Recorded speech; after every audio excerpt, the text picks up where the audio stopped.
Assalamualaikum warahmatullahi wabarakatuh.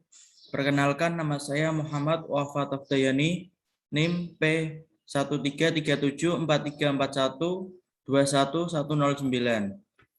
Saya berasal dari kelas regional B, jurusan D3 Teknologi Laboratorium Medis. Di sini saya akan menjelaskan tentang pedoman umum ejaan bahasa Indonesia.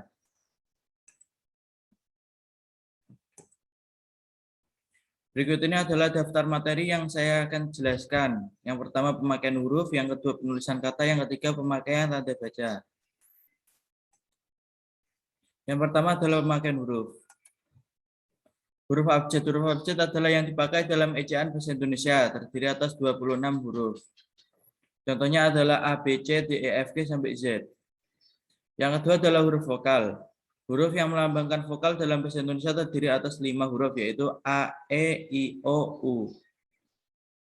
Yang ketiga adalah huruf konsonan. Huruf yang melambangkan konsonan dalam bahasa Indonesia terdiri atas 21 huruf, yaitu selain huruf vokal tadi, yaitu B, C, D, F, G, H, J, K, L, dan sebagainya.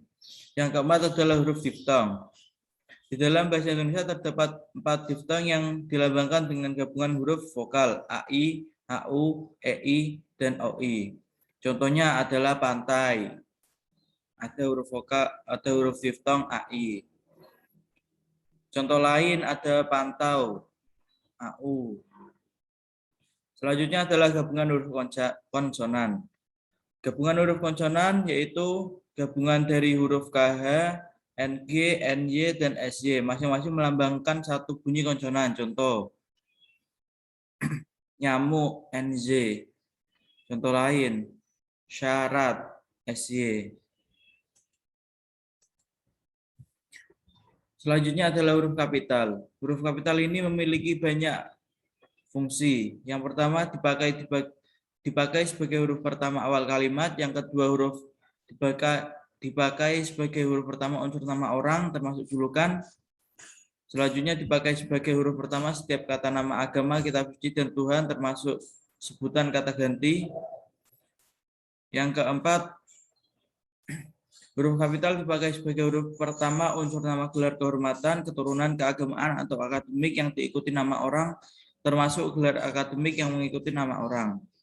Yang kelima, huruf kapital dipakai sebagai huruf pertama unsur nama jabatan dan pangkat yang diikuti nama orang atau yang dipakai sebagai pengganti nama orang tertentu, nama instansi atau nama tempat. Kemudian huruf kapital dipakai sebagai huruf pertama nama bangsa, suku bangsa, dan bahasa.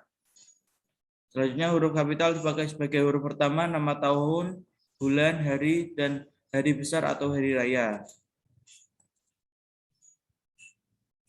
Selanjutnya, huruf kapital dipakai sebagai huruf pertama semua kata termasuk semua unsur bentuk ulang sempurna dalam nama negara, lembaga, badan, organisasi, atau dokumen, kecuali kata tugas seperti di, ke, dari, dan, yang, dan untuk. Selanjutnya adalah huruf kapital. Dipakai sebagai huruf pertama setiap kata termasuk unsur kata ulang sempurna di dalam buku karangan, artikel, dan makalah serta nama majalah dan surat kabar, kecuali kata tugas seperti ke, dari, dan, yang, untuk, yang tidak terletak pada posisi awal.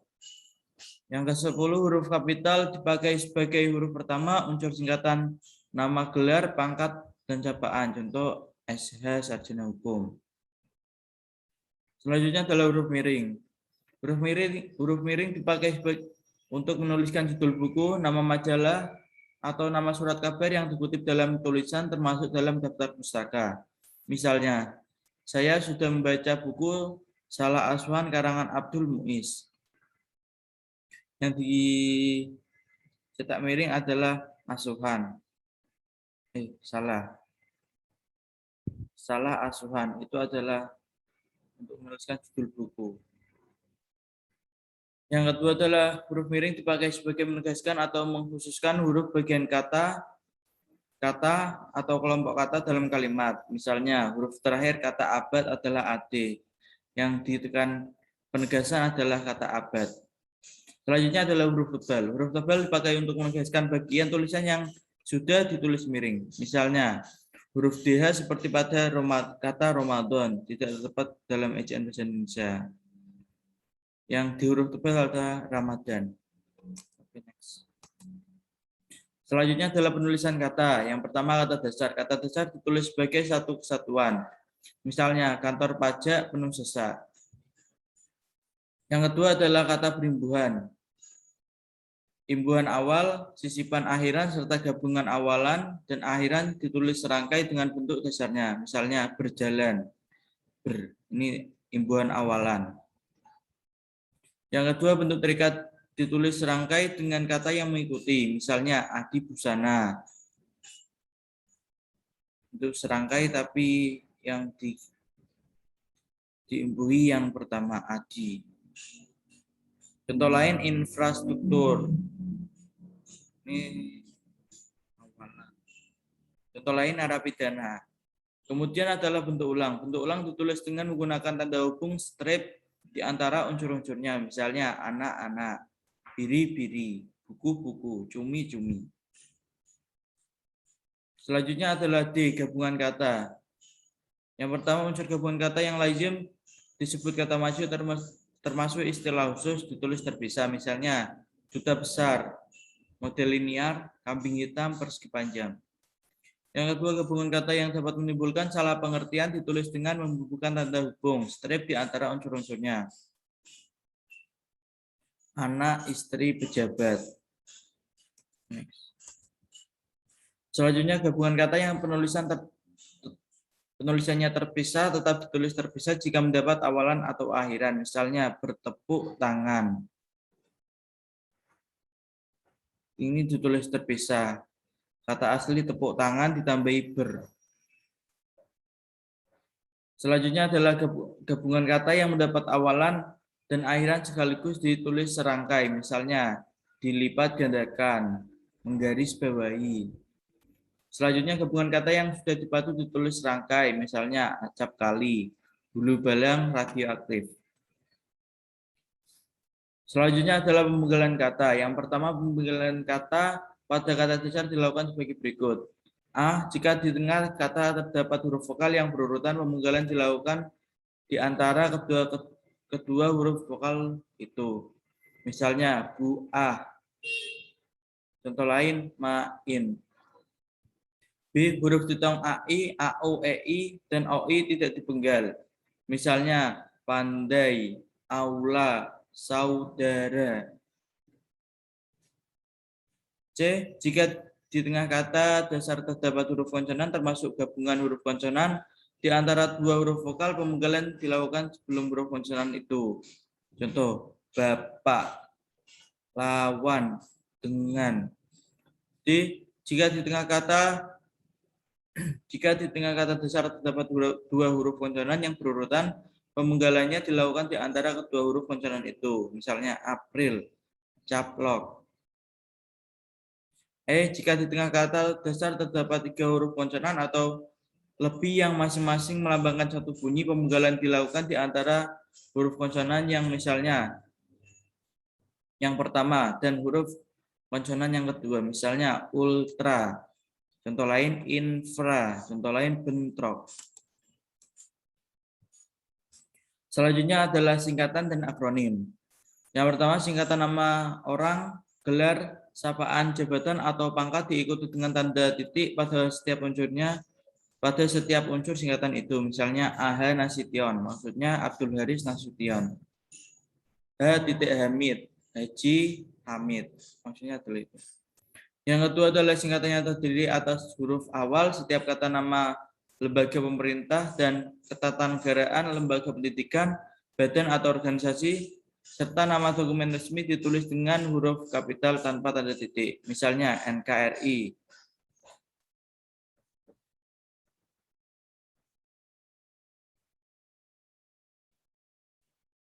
Misalnya NKRI, Negara Kesatuan Republik Indonesia maksudnya. Contoh lain UI, Universitas Indonesia. 3. Akronim nama diri yang terdiri atas huruf awalan, setiap kata ditulis dengan huruf kapital tanpa tanda titik. Misalnya BIG, Badan Informasi Geospasial. BIN, BIN, Badan Intelijen Negara. Yang keempat, akronim bukan nama diri yang berupa gabungan huruf awal dan suku kata atau gabungan suku kata ditulis huruf kecil. Misalnya, IPTEK, Ilmu Pengetahuan dan Teknologi, maksudnya Pemilu Pemilihan Umum.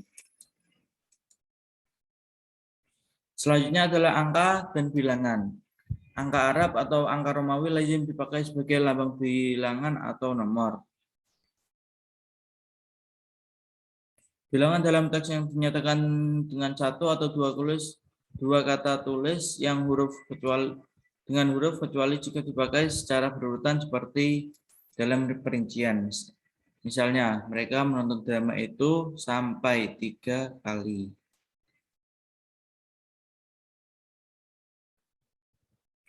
Yang kedua, bilangan pada awal kalimat ditulis dengan huruf. Misalnya, 50 siswa teladan mendapat beasiswa dari pemerintah. B. Apabila bilangan pada awal kalimat tidak dapat dinyatakan dengan satu atau dua kata, susunan kalimatnya diubah. Misalnya, panitia mengundang 250 orang peserta menggunakan angka tidak bisa di awal. Yang ketiga, angka yang menunjukkan bilangan besar dapat ditulis sebagian dengan huruf supaya lebih mudah dibaca. Misalnya, dia mendapatkan bantuan 250 juta rupiah untuk mengembangkan usahanya.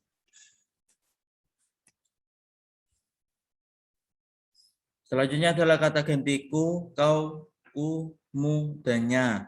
Kata gantiku dan kau ditulis serangkai dengan kata yang mengikutinya. Sedangkan kata ku, mu, dannya ditulis serangkai dengan kata yang mendahulunya. Misalnya rumah itu telah ku jual, ku beli, ku baca, dan sebagainya. Selanjutnya adalah kata sandang, si, dan sang. Kata si dan sang ditulis terpisah dari kata yang mengikutinya. Misalnya surat itu dikembalikan kepada si pengirimnya. Ditulis terpisah. Yang ketiga adalah pemakaian tanda baca.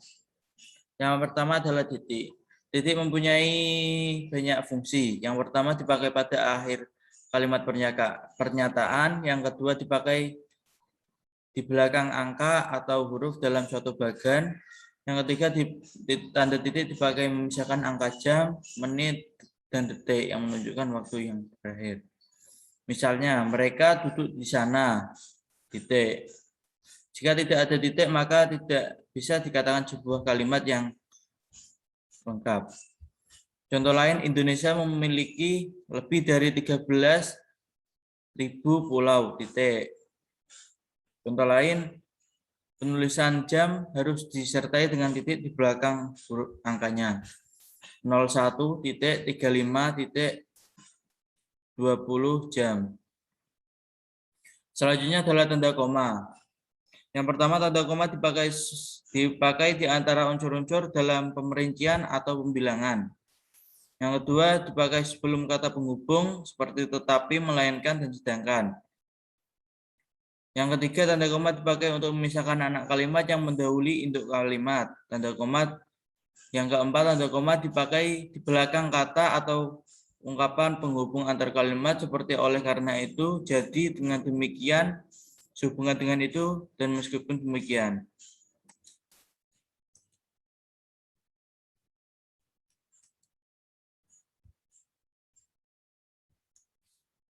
Contoh dari penggunaan tanda koma.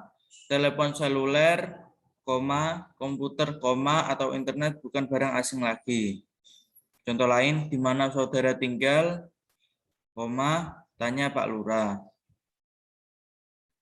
Contoh lain, wah, bukan main. Contoh lain, Surabaya, 10 Mei 1960. Selanjutnya adalah tanda titik koma. Tanda titik koma dapat dipakai sebagai pengganti kata penghubung untuk memisahkan kalimat setara yang satu dalam kalimat setara yang lain di dalam kalimat majemuk. Misalnya, hari sudah malam, anak-anak masih membaca buku. Yang kedua, tanda titik koma dipakai pada akhir perincian yang berupa klausa. Misalnya, syarat penerimaan pegawai di lembaga ini adalah yang pertama, berkewajiban Indonesia. titik koma. Yang kedua berijazah sarjana S1 titik koma. Yang ketiga berbadan jahat titik koma. Yang selanjutnya yang ketiga adalah tanda titik koma dipakai memisahkan bagian pemerincian dalam kalimat yang sudah menggunakan tanda koma. Misalnya, ibu membeli buku, pensil, dan tinta. Titik koma, baju, celana, dan kaos. Titik koma, pisang, koma, apel, dan jeruk. Bagian-bagian ini ditentukan dengan jenis benda. Ini adalah perlengkapan sekolah, ini adalah pakaian, dan ini adalah buah. Selanjutnya adalah tanda titik koma. Yang pertama, tanda titik koma dipakai pada akhiran suatu pernyataan lengkap yang diikuti pemerincian atau penjelasan. Misalnya, mereka memerlukan perabot rumah tangga. Titik 2, kursi, meja, dan lemari.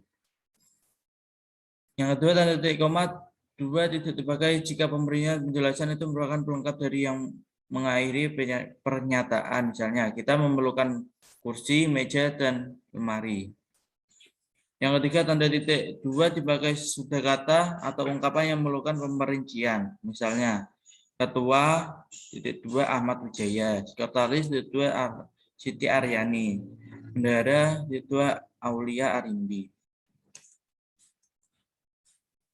Selanjutnya adalah tanda hubung. Tanda hubung dipakai untuk menandai bagian kata yang terpenggal oleh pergantian baris. Misalnya di samping cara lamu diterapkan cara ini di strip karena tidak sampai pesan dilanjutkan di bawahnya dengan cara melanjutkannya. Ca, strip, ra, baru. Yang kedua, tanda hubung dipakai untuk menyambung unsur kata ulang seperti asa, anak, anak. Yang ketiga, tanda hubung dipakai untuk menyambungkan tanggal, bulan, tahun yang dinyatakan dengan angka atau menyambung huruf dalam kata yang diejek satu-satu. Misalnya 11, strip 2013. Selanjutnya adalah tanda hubung dapat dipakai untuk memperjelas hubungan bagian kata atau ungkapan. Contoh misalnya berevolusi, mengukur. Tanda besar dapat dipakai untuk membatasi penyisipan kata atau kalimat yang memberi penjelasan di luar bangun. Misalnya, di luar bangun kalimat. Misalnya, kemerdekaan bangsa itu, tanda bisa, saya yakin akan tercapai, tanda bisa diperjuangkan oleh bangsa itu sendiri. Tanda bisa dapat dipakai juga menegaskan adanya keterangan aposisi atau keterangan yang lain. Soekarno, Hatta, tanda bisa proklamator kemerdekaan RI, tanda bisa diabadikan menjadi nama bandar negara, bandar udara internasional. Yang ketiga, tanda bisa dipakai di antara dua bilangan, tanggal atau tempat yang berarti sampai dengan atau sampai, misalnya tahun 2010 sampai dengan 2013. Selanjutnya adalah tanda tanya. Tanda tanya dipakai pada akhir kalimat tanya. Misalnya, kapan Hari Pendidikan Nasional diperingati? Yang kedua, tanda tanya dipakai di dalam tanda kurung yang untuk menyatakan bagian kalimat yang disaksikan atau kurang dapat dibuktikan kebenarannya. Monumen Nasional mulai dibangun pada tahun 1961, tanda tanya. Selanjutnya adalah tanda seru. Tanda seru dipakai untuk mengakhiri ungkapan atau pernyataan berupa seruan atau perintah yang menggambarkan kesungguhan, ketidakpercayaan atau emosi yang kuat. Misalnya, alangkah indahnya taman laut digunakan. Tanda seru. Mari kita dukung gerakan cinta bahasa Indonesia. Contoh lain seperti kalimat perintah. Tolong ambilkan itu, tanda seru. Selanjutnya adalah tanda elipsis. Yang pertama, tanda elipsis dipakai untuk menunjukkan bahwa dalam suatu kalimat atau kutipan ada bagian yang dihilangkan. Misalnya, bahwa nyebat kemerosotan, tanda elipsis akan diteliti lebih lanjut. Yang kedua, tanda elipsis dipakai untuk menulis ujaran yang tidak selesai dalam dialog. Misalnya, menurut saya, tanda elipsis seperti tanda elipsis bagaimana, Bu? Catatan, tanda elipsis itu didahului dan diikuti dengan spasi. Yang kedua, tanda elipsis pada akhir kalimat diikuti oleh tanda titik jumlah titik 4 buah. Tanda elipsis ini itu 3 tanda titik. Selanjutnya adalah tanda petik. Tanda petik dipakai untuk mengapit petikan langsung yang berasal dari pembicaraan, naskah, atau bahan tertulis lain. Misalnya, merdeka atau mati. Tanda petik. 2. Tanda petik dipakai untuk mengapit judul, sajak, lagu, film, sinetron. Misalnya, sajak pahlawanku. Terdapat pada halaman 125 buku itu. Selanjutnya adalah tanda petik tunggal. Tanda petik tunggal dipakai untuk mengapit petikan yang terdapat dalam petikan lain. Misalnya, tanya dia, kau dengar bunyi kring-kring tadi. Tanda petik tunggal dipakai untuk mengapit makna, terjemahan, atau menjelaskan kata ungkapan. Misalnya, tergugat yang digugat. Tanda kurung dipakai untuk mengapit tambahan keterangan atau penjelasan. Misalnya, dia memperpanjang surat izin mengemudi. Dalam kurung SIM. Tanda kurung dipakai untuk mengapit keterangan atau penjelasan yang bukan bagian utama kalimat. Sajak Trenggone yang berjudul Ubud. Tanda kurung nama tempat yang terkenal di Bali ditulis dengan pada tahun 1905. Selanjutnya tanda kurung dipakai mengapit huruf atau kalimat atau kata yang keberadaannya di dalam teks dapat dimunculkan atau dihilangkan. Misalnya, dia berangkat ke kantor selalu menaiki bus Transjakarta. Tanda kurung siku. Tanda kurung siku dipakai untuk mengapit huruf, kata, kalimat yang kelompok kata sebagai koreksi atau tambahan atas kesalahan yang kurang di dalam naskah asli yang ditulis orang lain. Misalnya, Sang Sapurba mendengar bunyi gemerisik. Selanjutnya adalah tanda garis miring. Tanda garis miring dipakai dalam nomor surat, nomor pada alamat, dan penandaan masa 1 tahun yang terbagi dalam 2 tahun takwim. Misalnya, Jalan Keramat 3 garis miring 10 tahun ajaran 2012 garis miring 2013. Yang kedua, tanda garis miring dipakai sebagai pengganti kata dan atau serta setiap. Mahasiswa atau mahasiswi. Tanda garis miring dipakai untuk mengapit huruf, kata, kelompok kata yang sebagai koreksi atau pengurangan kesalahan atau kelebihan di dalam naskah asli yang ditulis oleh orang lain. Buku pengantar, link, tanda miring G, tanda miring Wistik, karya VH Dijar. Selanjutnya adalah tanda penyingkat atau apostrof.